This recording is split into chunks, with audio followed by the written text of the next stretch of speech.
Mga idol at kabayan, super good news! Alam niyo ba kung bakit? Hindi lang pala tatlong malalakas na eroplanong mandirigma ng Amerika ang ipinadala sa Pilipinas para magsanay sa Philippine Air Force. Aba, isa sa pinakabago sa imbentaryo nila sa Pilipinas din pala, F-35 5th generation stealth fighter jets ng US Marines dumating sa Pilipinas para suportahan ang US at Philippine forces sa ginagawa nitong kasalukuyang Cope Thunder 23-2 at Marine Avaition Support Acitvity 23. Itinodo na ng Amerika ang kanilang suporta sa Pilipinas upang ipakita sa mga Pilipino na sila ang ating kaalyado, hindi ang China. Kahit China ngayon nawawala na ng pag-asa sa Pilipinas dahil alam nila na pagdating sa usaping seguridad, 85% ng mga Pilipino mas may tiwala sa mga kaalyado ng Pilipinas, hindi sa mga Chino. Ito ang mga balitang ating pag-uusapan dito lang sa Good News Philippines. Huwag kalimutang i-like ang video, mag-subscribe. Mabilis lang ito, promise!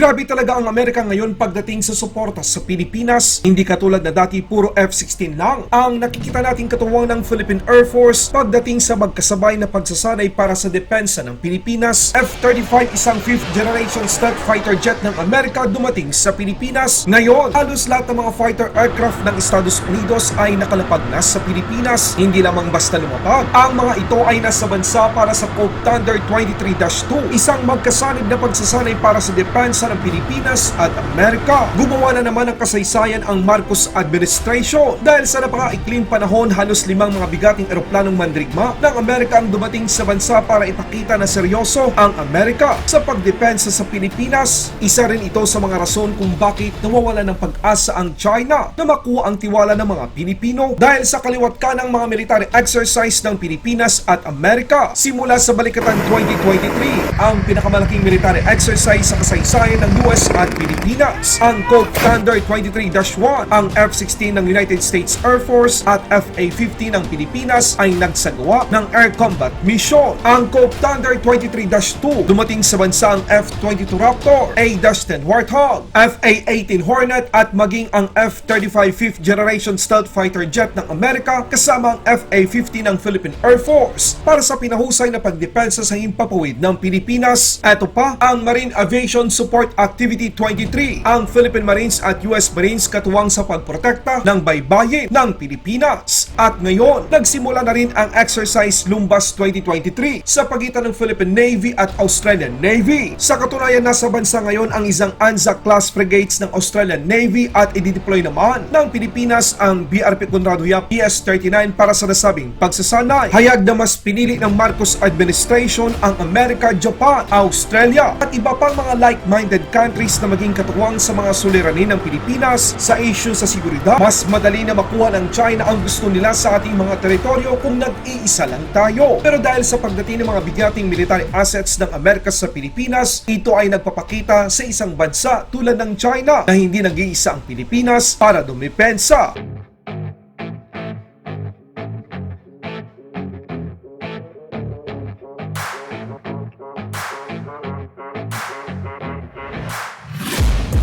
Taking shots at the enemy, I'm gonna make it to the top, leave a legacy.